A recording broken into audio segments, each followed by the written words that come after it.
Welcome to the CEO Bros Podcast, After Hours, with Brian Baldoff, co-founded, grew, and sold VHT Studios. Brad Baldoff, CEO and co-founder of By Your Side Autism Therapy Services. Matt Croak, the consummate entertainer, jack of all trades, and serves as our host.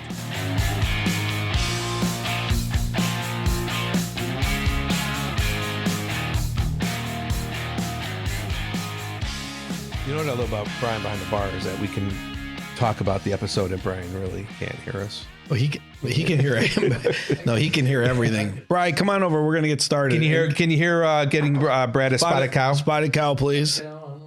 Beautiful. For those that don't know, one of the finest beers made in the state of Wisconsin. We love Spotted Cow. Guess what? What? For our advertiser. Well, what do you know? Are you saying something nice about a company? I think that. Wow. Potential advertiser. A potential advertiser? I don't know about you guys. Tito's Vodka? Tito's, I appreciate New Glarus Brewing Company, the maker of Spotted Cow beer. Why have it up? Happy Friday. End of a long week. Good heavens. Tell me about it. New Glarus Brewing Company. Been looking forward to the this best in Wisconsin. all day. All week. Since our last episode. Wow. Hold on. Brian just made me look like a jerk. I've been looking forward to this all day. He's like, all week? Okay, fine. All week. Yes, all week. All week. No, just one day. Can I just? No, the other days I wasn't looking forward to coming here. No, yesterday just was incredible. No, Friday I get excited. No. Can I just say something about our good friends at New Glarus Brewing Company, the maker of Spotted Cow, that we really appreciate your beer. Fueled by. I don't think you even told Brian yet, but I think we should talk about like getting employees, hiring employees. We're going to get more employees? No, we're not getting. That's going to be the topic. Right? Oh, I see. We're not growing that I need an fast. assistant. I think I've brought this up every week. Are we going to do hiring and firing, or we could just probably spend the whole time on hiring itself. But we'll just talk about everything that goes along with hiring. I think we could probably have a good session just on that alone, because whether you're running a department and you've got 10 people working for you, whether you own your own company and you've had it for a while, or you just are getting started, you're probably at some point going to bring employees on. And so good topic. Yeah. Let's go there. I think it's important.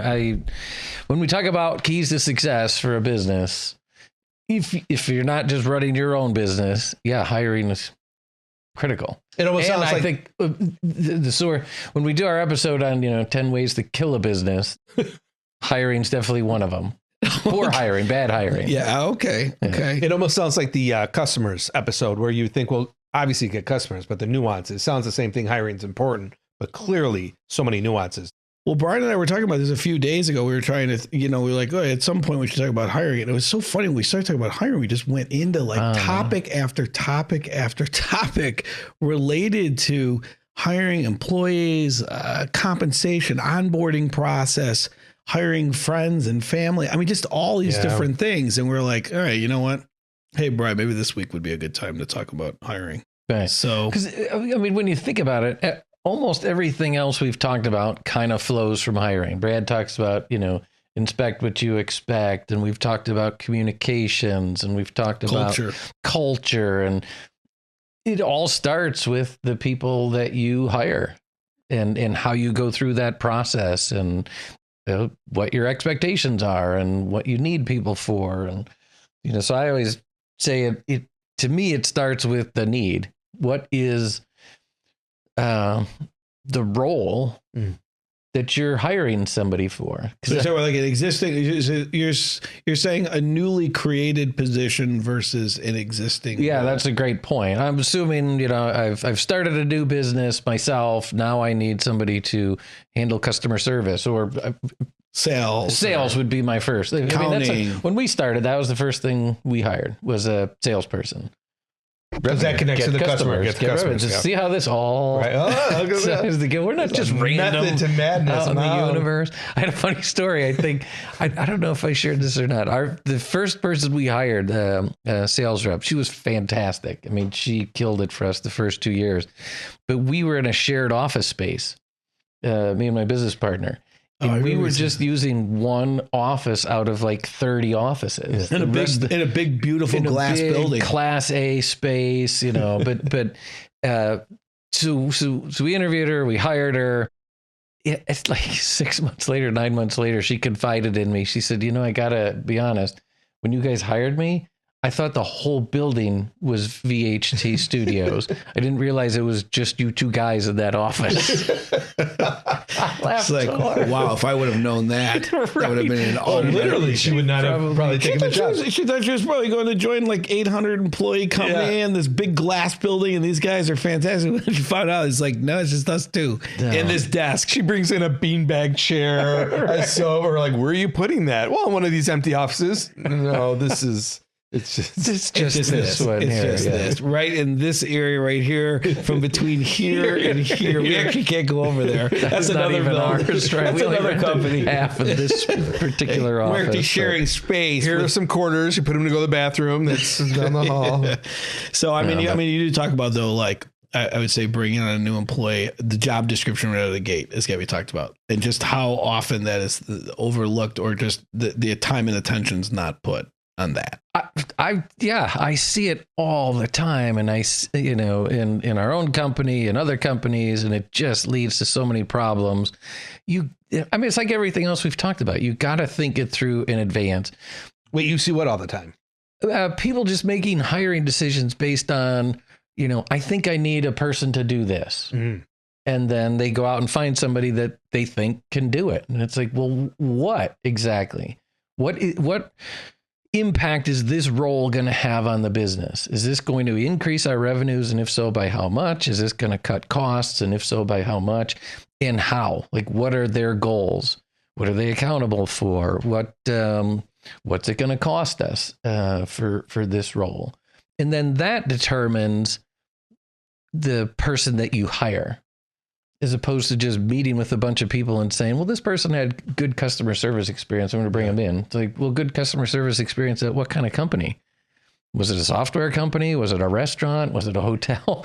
Like, what exactly does someone need to have proven success in to be successful here at this company? What are you looking for? And Brad and I were, talking about the other day, there's traits and characteristics that myself as the founder or the CEO might be looking for people in general, but the traits and characteristics for the specific role are even more important. Like, has this person done this before? We'll give you an example. So you take, like, say I need I need a sales manager, let's say, for a company, right? It's like, you're saying you personally have an idea of what traits and characteristics I want for any employee that works at VHT or I want my employees to be friendly, and I want them to be professional. What do I need in the sales manager role specifically? Am I looking for? Are we looking for? Yeah, like, we talked about something this afternoon. A lot of in the early days for us, sales was doing presentations to 50, 100 real estate agents in a real estate office. So that was a really important trait. We had other salespeople who came in who did, enterprise sales to IBM or things like that, where they're meeting with C-level executives, or it's like, okay, that's great, but that's not what we're doing. So it could have been a great sales guy, but we need somebody who can, tomorrow walk into a room with 50 real estate agents, put a PowerPoint presentation on the wall and close, But you would, knuckle that down to it's the job description in a very definitive job description, the objectives of the job. Like, don't be ambiguous. Don't be loosey-goosey with that. That's got to be extremely definitively outlined. So there's no... Are you talking job description that they see? Because it sounds like you're talking job description that they don't see. So this is a great conversation. So I think it's two things. One, I call it more of a role description. It's what are the expectations? That eventually leads to what are your day-to-day tasks and activities. But the role is, what's the expectation that you're going to make an impact at this company? Hey, this salesperson, I need him to generate $250,000 a year in sales. I need them to get 400 new clients a quarter, something like that. And it's important to that person too, because they need to know what they're signing up for. I just hire salespeople because they're a good salesperson. 3 months out, I'm going to go, shit, we didn't get our 400 clients a month. They're going to go, there's a disconnect between what the candidate thinks that their role is and what you think their role is. And the more you can clearly identify and outline that right up front, so there is no disconnect, the better the chance of success. Yeah, they know what they're in for. You know what to ask when you're interviewing them or when someone else is in your company is interviewing them. And it winds up being a good fit. Because I can't tell you how many times I've had somebody in our organization, when we were bigger, so a director or manager say, I need more people. I need another person. And be like, great, let's look at the role description, understand what it is. And then they come back and say, I found a guy. Be like, you found a guy to do what? It's like, well, to do that job I've been telling you about. And I'm like, you haven't said anything about the job. What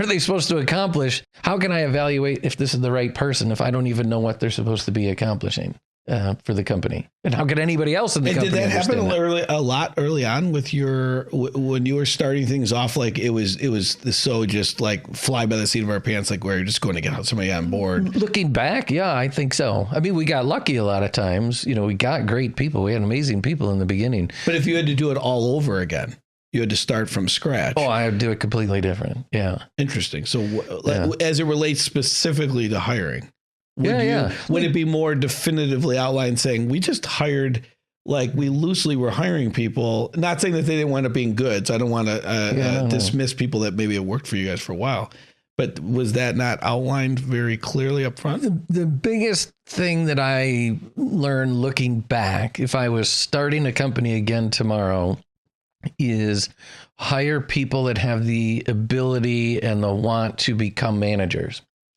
Don't hire the worker bees. Because at some point you hire 4 worker bees and then you need a manager and it's an expense that you really generally can't afford. But if you've got somebody that's like got aspirations to, hey, I want to come in here and build the sales team. I'll be the sales guy for the first 6 to 12 months. But eventually I want to be the person who hires the next sales rep or the junior sales rep or the inside sales rep. This is good because I'll tell you what, it's like, if you wind up having, so what if you have 4 all-stars, they all want the job? That's great. It is a good problem to have, but then how do you keep 4 people happy if only one of the 4 people are getting the job? Like I always say, it's fine to be a worker bee. If you want to be a great worker bee the rest of your life, that's fantastic. Everybody needs that, yeah. Right. So it's interesting that you say that in the sense that, I think a lot of people aspire to go up, move up and want more out of responsibilities. But there's some people that are content with being, I want to be the best accounting clerk there is. Yeah. And is that bad? It's not bad, but that wouldn't be my first person I hire. Interesting. Okay. I would hire somebody who has the aspiration to build the department, build the team, knows they got to do it themselves to get it started. And the other... Well, I prepare to debate this. I just want to put another word in for the Nuclearis Brewing Company. We're practicing. They are the maker of Spotted Cow beer. We really appreciate them. And to Tito's vodka. Love Tito's. Yes. Vodka since now let's debate. Yes. Let's debate. So it's interesting. So you would basically change the outlook of how you the targeted candidates would look different who you'd go after. Yeah. If I started a new company today, I would want to get the future leaders in first with the understanding that you've got to do the work to kind of figure this out. Because I don't know how to set up a sales team, but I can't hire a sales manager without any salespeople. So you're kind of stuck.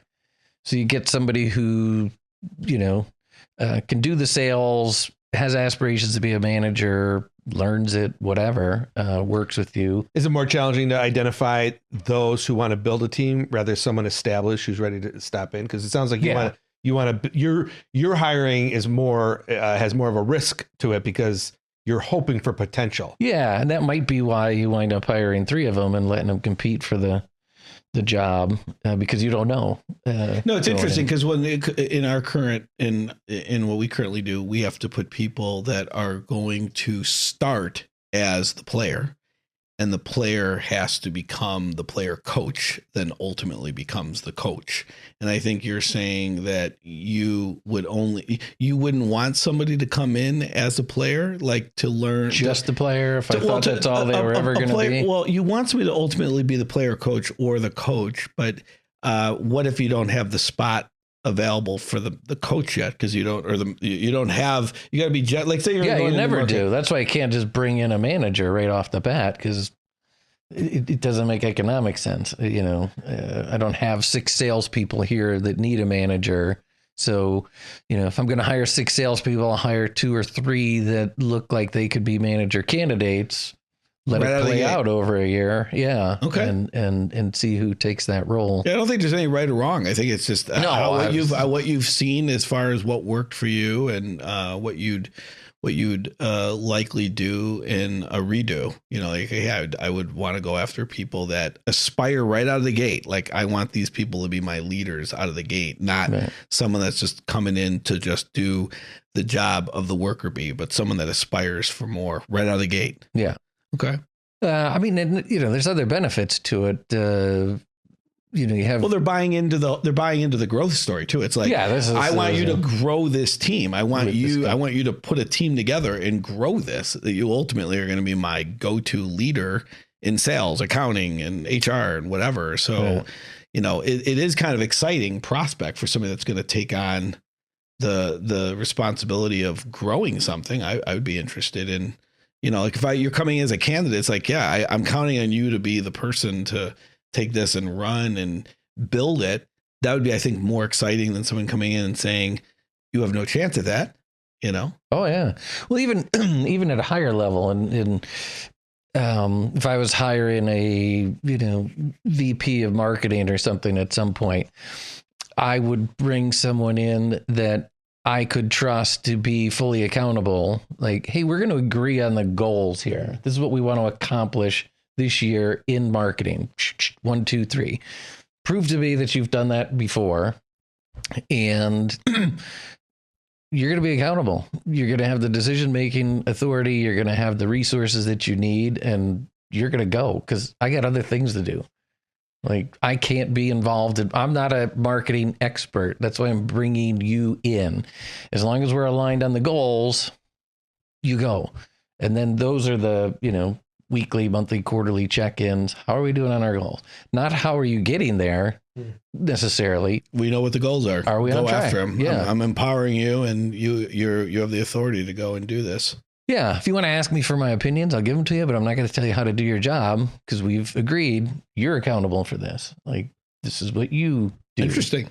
Yeah. How do you, so let's talk interviewing process then. Yeah. Let's go to the interview process. Yeah. So we've defined a job description, or we know what we're looking for. What do you think? Well, real quick, do you look for multiple hats when you're starting out, or are you very specific? No, marketing. I'm not doing multiple hats. I want a marketing person. Or do you That's not a bad question, because, I know, especially at our company, everybody wound up wearing multiple hats. Mm-hmm. Just because you're small, you don't have enough people to fill in the gaps. I don't know that you look for that in a candidate. I mean, maybe you look for traits, possibly. Yeah, traits that, can you juggle multiple balls at the same time? Because you're probably going to have to do it, whether you like it or not. In the short term, temporary basis, you're going to have to do it. Right. So. I mean, this gets to one of our favorite phrases: "Pick up a broom." Yeah. Can you pick up a broom? Because at some point we're going to need you. Do I need to sweep? Right. I've been meaning to talk to you about Studio G here. No. Which can go into interviewing, because you're trying to identify those that, have that flexibility. And if it's a startup, you're looking for certain traits that maybe you're not looking for if you're more established. So the interviewing, I think, is... Well, my issue on the interviewing side is I just don't think, from the people that I have seen experience through all my years, I don't know if they go to the level of detail they should on an interview. A lot of questions are surface level. Pulled from a book, a manual, a handbook. Says, what motivates you? Tell me one thing you need to, sell me this pencil. Yeah, it's just the stuff that is brought up in interviews these days. And I challenge my own team to say, it's like, you've got to get to the more roll the sleeves up and find out what this employee is going to be like when the pressure's on, when they don't like a response from their boss, and how do they respond to that? What do they have a temper and we don't see? Because you don't see those things in an interview. No, you've got to find ways during the interview process of identifying the things that are going to happen. I'll give you a great example. I had an interview with my co-founders about 13, 12 years ago. I said, hey, if you ever want me to sit in any interviews, let me know. I'd probably interviewed or assisted in interviewing on the tower side for, hundreds, if not 1,000 employees back when we were building out the region when I was at American Tower. And, but they said, hey, Brad, we have this person that's on the fence and we both think she's good, but we're not sure. Can you come in and interview? And I said, okay, but if I interview, I want you to come in because I want you to hear what I'm going to do. And I went in and I asked this candidate, it was probably 10 questions, but it was all about her prior work experience with her supervisor. And I just started to really needle in on tell me when you really got upset. And I don't want to go through all the questions I asked, but the questions were specifically about her relationship with her prior supervisor. And did she ever have issues where she became frustrated? And how did that frustration materialize? And what did that look like? And literally after about 10, 15 minutes, all of a sudden it was, yeah, and I didn't like that guy. And this is what he did and blah, blah, blah. And this is that. And just went off, we're completely out of character that she wasn't showing in the interview. And I said, can you give us 5 minutes? And I walked outside in the hallway with our co-founders. I said, that's your employee in 90 days. And they're like, we're not hiring her. And I said, that's because we got into the weeds. And this is that's what this employee is all about. Now, you have to do it. The surface level stuff is not going to turn that stuff up. And if you don't find that out, you're going to experience that type of employee in 60 or 90 days. And you don't have the time or the money to afford to waste on that. You've got to just spend a little bit more extra time with your questions, your line of questioning, to dig into what is the employee really like when the pressure's on. And how do they manage in a stressful situation, or when they are frustrated? How is that going to materialize? Because that's who your employee is going to be. Right. And so I think the interviewing process is very highly underrated, is what could happen during the interview. Yeah, it's definitely a lost art, and you have to get at previous experiences. The past illustrates the future. What have you done in these situations? Explain how that worked. Explain what you were thinking. Explain what the results were. Make sure they understand. I can't tell you how many times I've heard people say, well, I was at such and such company when we grew from 20 to $40 million. I'm like, okay. And what did you have to do with that? How did you contribute to that growth? Just because you were there doesn't mean, were you magic? Give me specifically what you did to help contribute to the growth of $20 million in your company. Yeah. What decisions did you make? I wasn't what prepared for investments that. did you make? No one asked that question. Sounds like when my girls, when they're younger, I'm sure you all had it with our kids, they're writing book reports and they read the book report. I said, that could be about any book. It was really suspenseful. And at the end, I was surprised. I'm like, any specifics on that book report on where you're surprised? Because that could be any book. Those were my book reports. And then, but you know so what? Specifics. But to that point, then it's interesting because those answers that are like, okay, well, she or he answered that question. So next question, it's like, no, they didn't answer that question. It's like, we got to find out what this employee is going to be like. Actually, one of the questions I always ask in an interview is I always say, what's something during this 45-minute interview, this 30-minute interview, this hour interview, something that I'm not going to find out today, but I will know about you in 6 months from now. And they always are like, they panic. They're like, oh my God. Wow. I'm like, wait. I'm like, no, just think of anything. And it's always interesting because they reflect it. It's like, I'm a really good listener, or I like this, or I like to, I joke around a lot. I mean, you can always find something out that tells me a little bit about no, it's not going to tell me everything, but it's always interesting to see the reaction to it, because I think so many people are so used to surface level kind of textbook interview questions that everybody asks. Right. And I mean, if you're going to take 30 minutes, an hour, 2 hours out of your life to interview somebody. Like, make it worth your while. Well, that just made me think of something. Do you look for questions that make them pause for an answer? Do you get worried when it's just like they know the answers right away? Because it's like, well, these are just textbook answers. Yeah, it could be. I think that's not a red flag for you. Well, no, it would be, but I think you got to ask better questions in the sense that, we talked about the role description.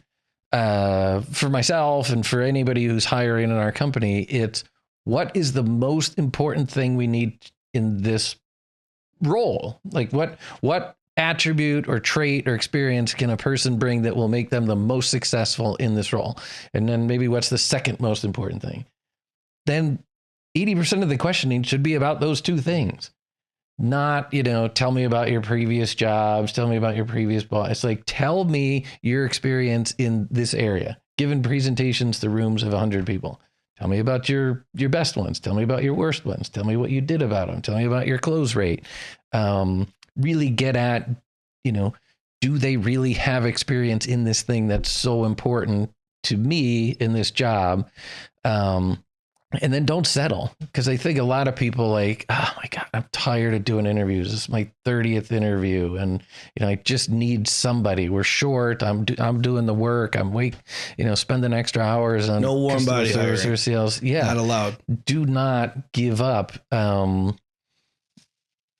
Because you're going to regret it later. Get the right person. It's an investment. We've talked about, you have choices. I gotta, it's going to cost me $50,000 a year. I could put it into advertising. I could put it into this. I'm putting it into this particular role. Is this person going to turn that 50,000 into 250? Or is this person going to, turn this 50,000 into 100,000 in savings? Because they have the experience or the ability to do what we need them to do. And I'm being vague because every business has different requirements. Right. Every department has different requirements. Well, it could be an IT programmer, can they develop this billing system that you're being vague, but ironically months? You're saying be specific, like to get to the specifics. Yeah. The popular one I hear is tell me one of your greatest weaknesses. Is there any value with that one? It seems like one that's like a text. That's a a textbook question that can come out that people are typically prepared to answer that one. So they've got something queued up because they hear the question. Right. It's one of the top 15 questions in interview books. Again, think of it. You could ask a candidate one question in 37 parts. What movie is that? What movie is that? Oh, I don't know. You got me there. I have one question, Mr. Mellon. In 37 parts. If it's Mr. Mellon, it's back to school. Back to school, right? Exactly. That's too much of a hint, but I'll take that. Mr. Mellon, yeah. I have only one question for Mr. Mellon.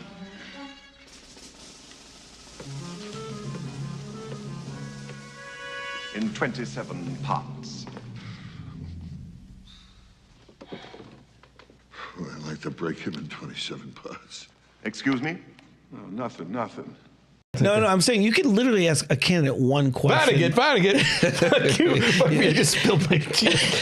Rodney Dangerfield. I got excited about Rodney Dangerfield. I love that. So I was saying you could ask one question in literally 15 different parts to get to what you need to know, right? You don't have to ask. Like people go into like, I got to come up with 15 questions to ask. You could ask two questions that go in depth that will tell you everything about your candidate. And that's where you should spend your time prepping for an interview is what is going to draw those experiences out, what's going to make you qualified to do this, but what are the questions I can ask that are just much more, where I'm diving into the details to find out. I don't have to ask you 15 things. I got to ask you 2 or 3 things that are going to make the most sense to the objectives of the job.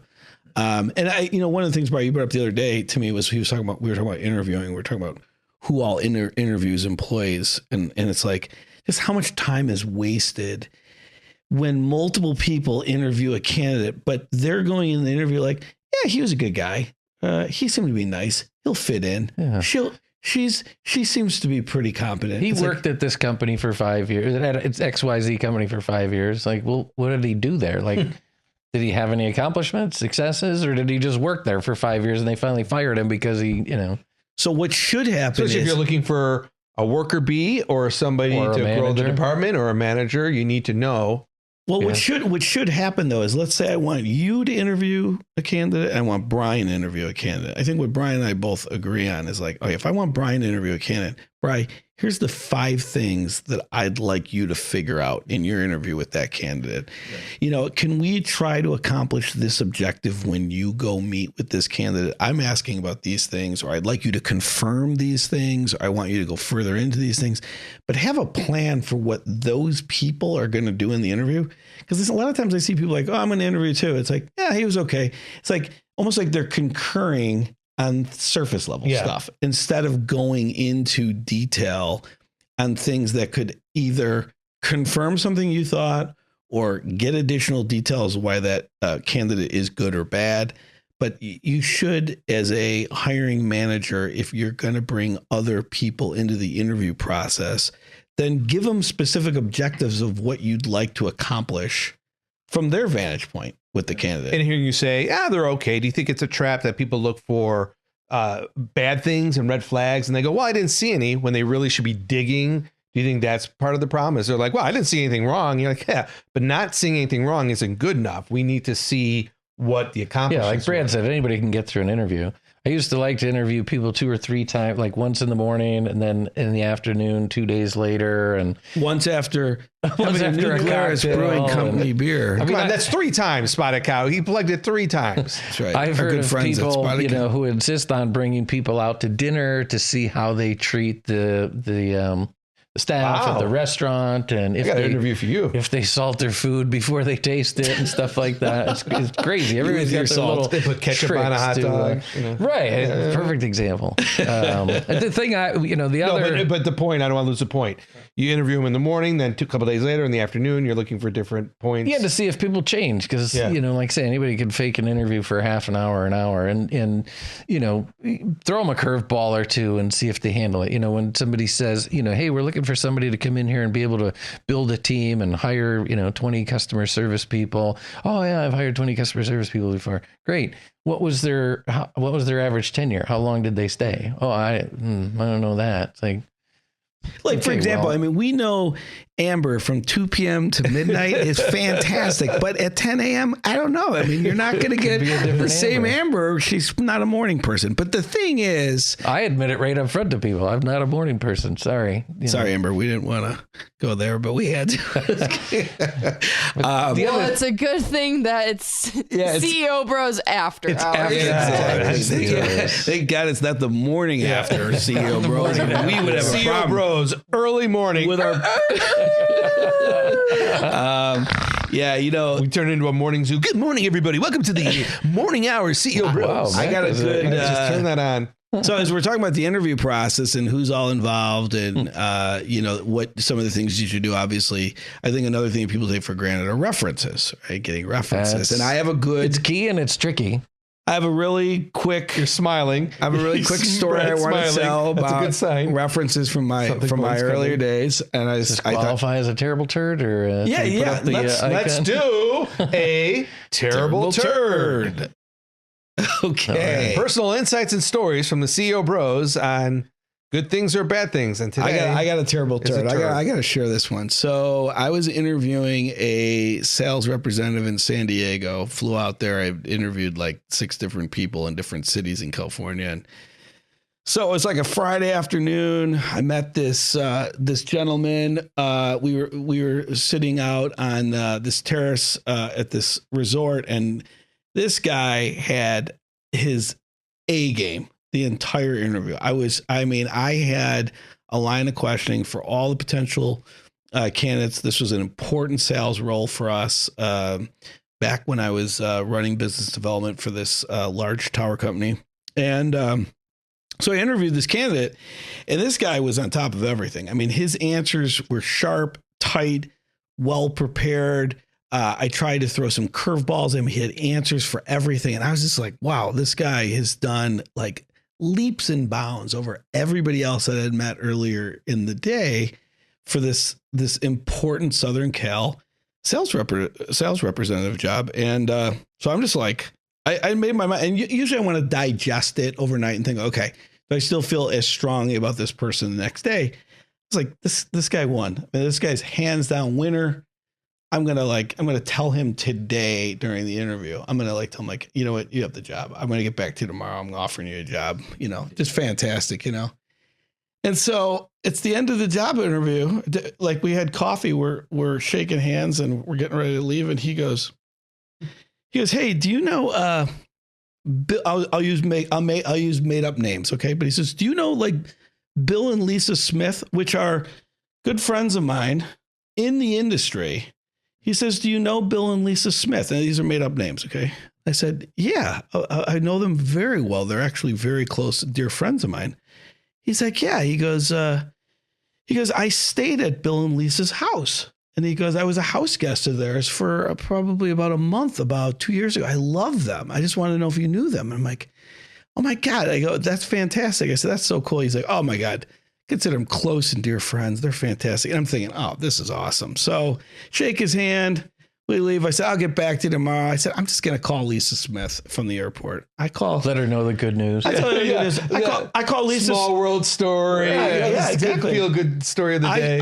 I'm waiting for my airplane. I call Lisa Smith and I go, hey, Lisa, I just met with this guy, Bob Jones. And she goes, don't you under any circumstance hire that freaking asshole. And I'm like, he used you as a reference and I didn't even ask. I didn't even ask for a reference. He used your name and said he was a house guest. A house guest? He was like a squatter. We couldn't get him out of our house. The guy did nothing. He did nothing at our house. He contributed nothing. He didn't do anything. He was lazy. He's going to be a lazy POS for you guys. I'm like, oh my gosh. Wow. I was going to hire that guy. I was totally sold on that guy. As Brad's walking out the door. By the way, have you ever heard of Bob and Lisa Smith? Why, yes, of course I have. A completely unsolicited reference provided back to me. I would have given him the job until he said, do you know Bill and Lisa Smith? And forget all the laziness and all that. For him to be so clueless that he thinks I love them. And they're like, nope.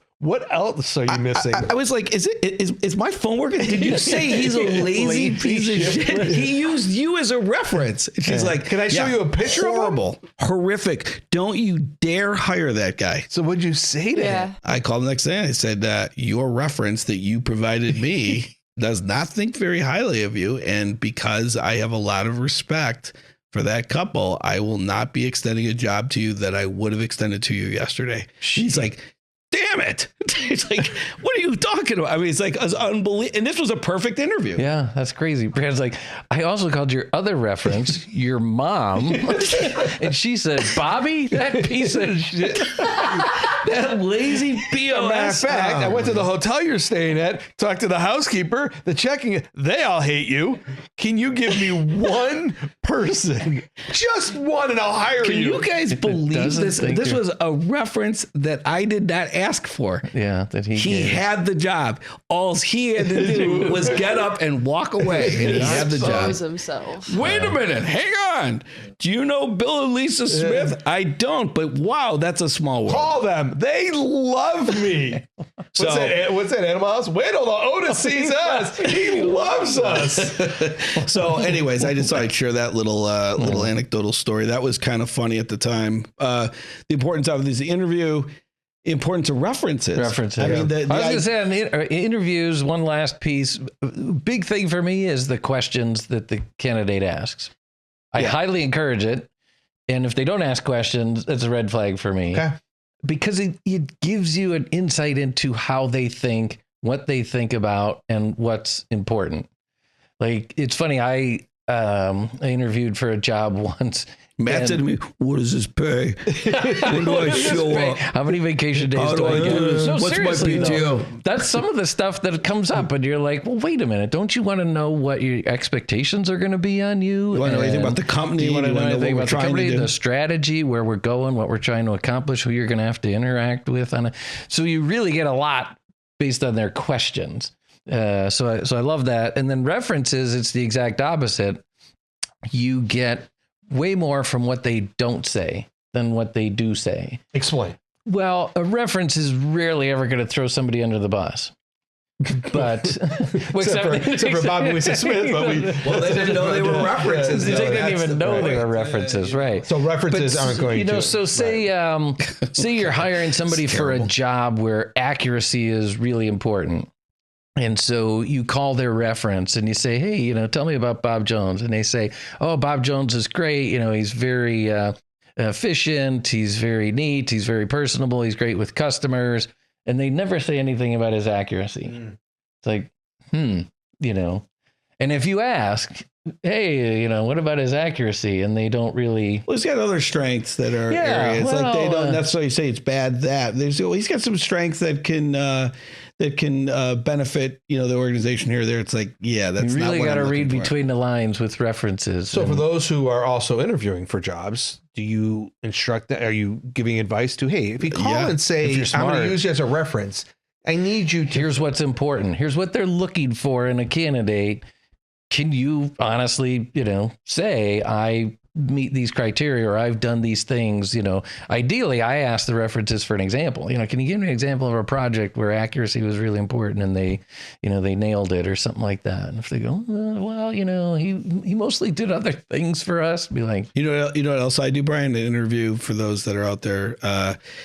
What I also do in interview is I take people's resume and I go deep into their second page of the resume where you don't think they've got any attention. I said, tell me about this experience 14 years ago. I want to know something about it. And because what it does is it puts them on guard to be like, I just put those things up there just to show her. Is it? No, I want to know all about that. Tell me. Go somewhere within the interview, go somewhere within the resume that they're not expecting you to go. Right. Because it'll show the detail, it'll show the concern, it'll show the care. It's almost like ask me questions about the company. Do you have any questions for me at the end of the interview? I feel the same way. What people, our best people that we've hired have asked a lot of questions at the end of the interview that are that they want to know about the company, they want to know about the position. And I'm not talking about like how much PTO and things. It's more like, no, tell me where the company's heading. What's important to you, Brad? What do you want to accomplish with the company? Then that they're vested and they really give a concern of where things are going. So I do think that's a. And they focus on results and they understand the importance of results. Because people will say, "Oh, I hit 100% of my quota 5 years in a row." It's like, great, let's dive into that. How did you hit it? What kind of customers did you have? See, that's the thing. Go into the detail. It's like, because there's some jobs where you hit it automatically without doing anything. Like, did you actually, all these were existing customers that just ordered, did you take any innovative approaches in order to secure those objectives, or did it just fall in your lap? Walk us through what those objectives were, how you accomplished them. People that are proud and actually accomplish them, they know what they're talking about, and they'll go into it in great detail. And then you can see how that applies to your company, and okay, that's going to work out perfect. Because sometimes they'll bring up stuff you haven't even thought of. Yeah, be like, oh, you know what, that would work well here. Yeah. You mentioned resumes. You want to go into resumes? You have thoughts on resumes? Is resumes and interviewing connected? Is it a separate skill? Creating a resume and interviewing. Well, I think that you can't blow off the resume. I mean, God forbid you spelling errors, grammatical errors. I'm going to right away go. Today's tools too. There should be no. Well, there should be. You're right. There should be no excuse for it. Yet it still comes through. I get letters on my desk where my name is spelled wrong. I'm not right away. Garbage. I didn't even look. I don't even know what you're. Because your first pass through resumes is to get rid of resumes. Right. So I don't think a lot of candidates understand that. Wait, what? Your first what? Your first pass through a stack of resumes. So if I got 50, it's to get rid of them. Yeah. I'm like, I got to get this down to like 20. I got to go from 50 down to my final 8. So if you've got anything remotely wrong with your resume, it's gone. I won't even look at it. So I'll throw it detail. Out. Yeah. So you've got to have. It's a Van Halen story. Do you know about the green M&Ms? I do. The contracts. Do you know why it's in there? The green M&Ms? To make sure that the details are being addressed in each of their shows, and by asking for green M&Ms, they know that every little last details. It's a great story. So they have green M&Ms in the rider, and everyone always laughed at Van Halen, saying, "Oh, they're so spoiled that they wanted green M&Ms." And as Brad just mentioned, the manager said, "No, I put that in there to see if they can't get the M&Ms right, what else can't they get right? And it was actually a business lesson, not a lesson on them being We spoiled. have problems with sound. We have problems with lighting. We have problems with sound check. If they can't get the M&Ms right in the dish, then what else didn't they read in this writer?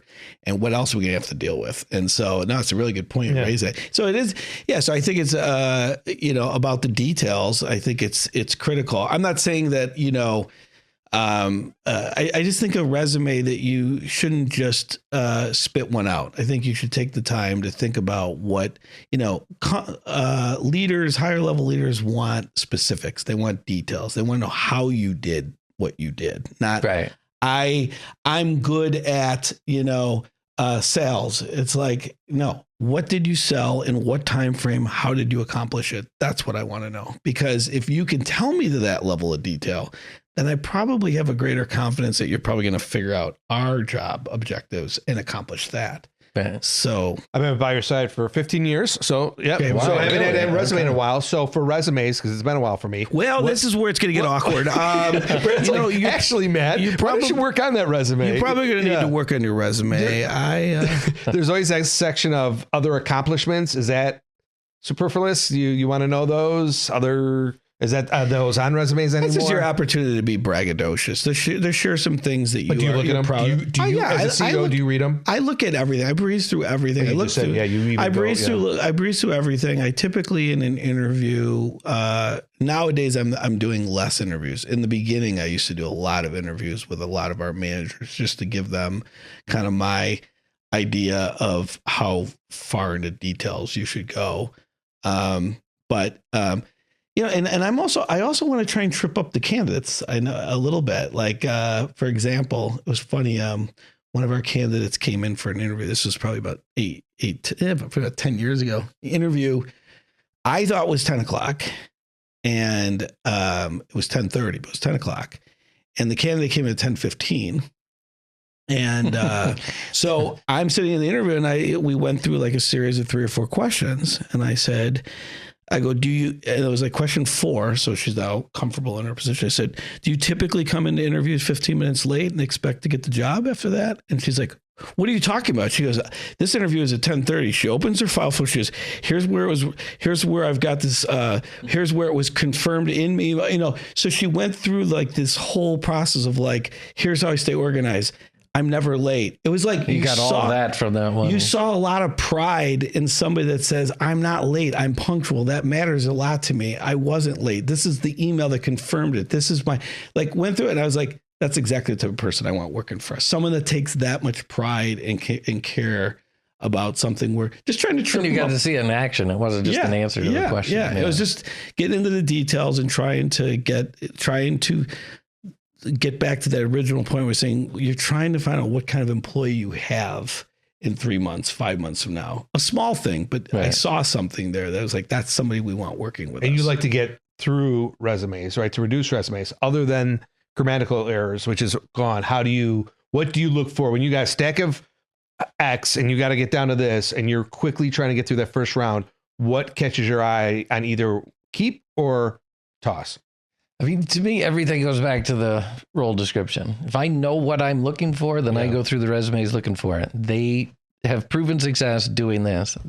That's it. Everything else will come later of, okay, do they fit into the culture? But can share details, though, like why they're proven success. Yeah, that's what I was going to ask them about for the resume first round part. Of getting rid of that huge stack. I mean, today, unfortunately, like you said, there's tools. I don't think people understand when you send in your resume, because of, monster.com and all these places, the hiring manager is getting hundreds of resumes. So now you run it through AI and say, look, I'm looking for these 3 characteristics, and it eliminates 95% of them. So the hiring manager never even sees your resume anymore. So you really have to network. You've got to be on LinkedIn. You've got to be. You think that's a bad thing or a good thing? Do you think that's bad? I you think like AI is making probably mistakes at this point and weeding out really good candidates? No, I think the problem I won't is rely solely on AI to do that for us. No, I think the problem is the employment sites. They just flood hiring managers with resumes based on, that's the case. Flaky criteria. Got it. No, I think, I don't want to do a seminar on trying to get a job, but you got to network. We talked about that before. Contacts. I think we talked about it in our first episode. Like if you're in a particular industry, you should be in it. Like you should attend industry events. You should be on industry sites and read industry newsletters. We're coming up a little bit on time. I disagree. I think we do want to do a seminar on how you have two CEOs here, and you have people out there who are looking for jobs. They absolutely would love to know what you both are looking at to get a job. So let's put a pin in that. Put a pin in that. And then with the remaining time, we're going to talk about hiring and possibly firing. I'd like to finish with one other. No, we got time. No, we're not ending. I just want to, let's continue on just the hiring aspect. Okay. Well, I think we could actually carry, much like our prior on the real estate side, I think we can go into another portion in hiring and exiting employees in another segment. So I don't think we have to, I think that there's a lot that we covered now, but I think that there's more to go. And for those people that are hiring people or interviewing for jobs, or want to know what senior leaders look for in candidates, I think we could talk about that. That'd be great. In the next session, whenever that is, and maybe then start the discussion around disciplining employees, exiting, terminating employees, and how that looks and what's all involved. Love a teaser. Can you wait? Or you want to do? Is your story? We always love a good story. This one's not a story. I just think the end of the hiring it doesn't end when you hire the person. It's the onboarding, getting them to proficiency as quickly as possible in the company. To me, falls under hiring, and it's where a lot of companies fail. Hire a great candidate and then go, here's your desk, here's your phone. Yeah, what's the process by which we get you integrated into our environment? You understand everything about what we're doing. You're comfortable and you're moving quickly to become proficient in your role. Become proficient, start to make an impact. For you and us, it's our responsibility.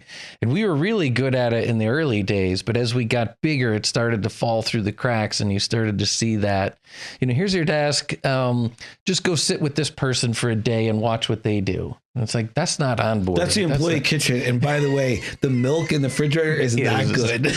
So that's a story. Yeah, exactly. So I have a question. Wouldn't that kind of fall under like a 90-day probation period when someone's hired and then they have 3 months? Could be. Yeah. A lot of companies do that. Like, you're going to be testing us out. We're going to be testing you out. But a part of it is it's the company's responsibility to communicate very clearly and succinctly. Here's what the expectations are for your first day, your first week, your first month. Training. You've identified the candidate. You have identified the talent. Now, how do we as a company get them best tools to succeed in what we know they can do? Right. Because, think about you're a new employee, and like our approach at VHT Studios was, I think I mentioned this, like first 10 years, I would spend the first 2 days with every new employee. Eventually we started having to make it a class, and I would do it once a quarter, but I would take them through, why we started the business, the vision, where we want to go. I'd give them background on the industries we're in, real estate and photography and marketing. And then I would say, well, it says a lot too, that the CEO of the company, I'm sure this guy's really busy. It's like, no, I'm going to spend some time with you because you are an employee representing us, and you are our first and only impression, and there's not many of us. So yeah, this is really important to me. I'm going to spend time with you. This is our biggest investment. Like you said, payroll. We spend more money on payroll than anything. But the most important part, I think, was when they left the 2 days, there was like a 90-day plan, to Amber's point. This is what we expect you to learn, because think about it. You come in as a new employee, you don't know what you don't know. You don't know how fast you're supposed to be learning. You don't know what things are important. So our approach was, we said, what we're going to do? We're going to hit you with a fire hose your first 2 days out of, orientation. And we're going to show you everything that you're expected to learn in the next 6 to 12 months. Just so you know what the universe of it is. And as you're out there in different departments talking to different people, you understand the terminology that they're using, the abbreviations that they're using. You have some sense of context of where you're at in the process and what's important and what's not. And they would carry it with them, for the first 3 to 6 months. He's like, oh, MLSs. Yeah, I know they mentioned this when I first started, and, I need to learn that. Or this. Would you say to the employee, system. though, just for my benefit, would you say to the employee, tell us if we're going too slow or too fast in your learning? Because maybe you learn fast. Maybe you want to learn faster, while others like, slow this down a little bit. Like, this is too much for me to take on. Did you guys look at it that way? Or is like, no, this is just everything you're going to learn over the next 6 months. Good luck. I mean, not good luck, but here's our plan. Usually our advice, or my advice, was you cannot ask too many questions. Yeah. Like, do not ever be afraid to ask a question. What does this word mean? How does this system work? Where does this go? What does this person do? Because that will hurt us and you more than anything. If you just proceed without understanding what something is, just ask. It's in everybody's best interest for you to ask as many questions as possible here in the beginning. Yeah. I mean, if after 2 months you realize they're not retaining any of that knowledge, then that gets another session. We'll get to the exit and termination. Right. Yeah.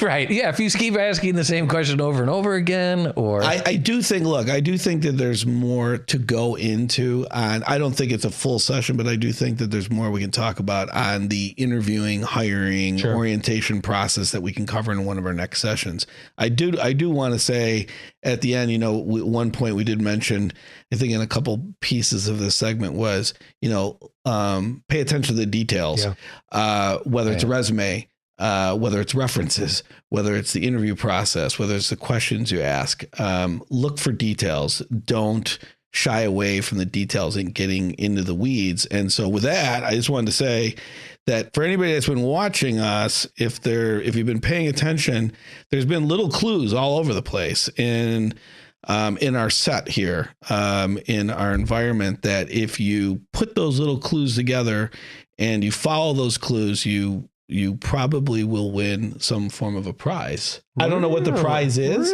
but it would be a cash prize. So we're talking not a bottle of Tito's? Attention to detail. Attention to detail. Huh.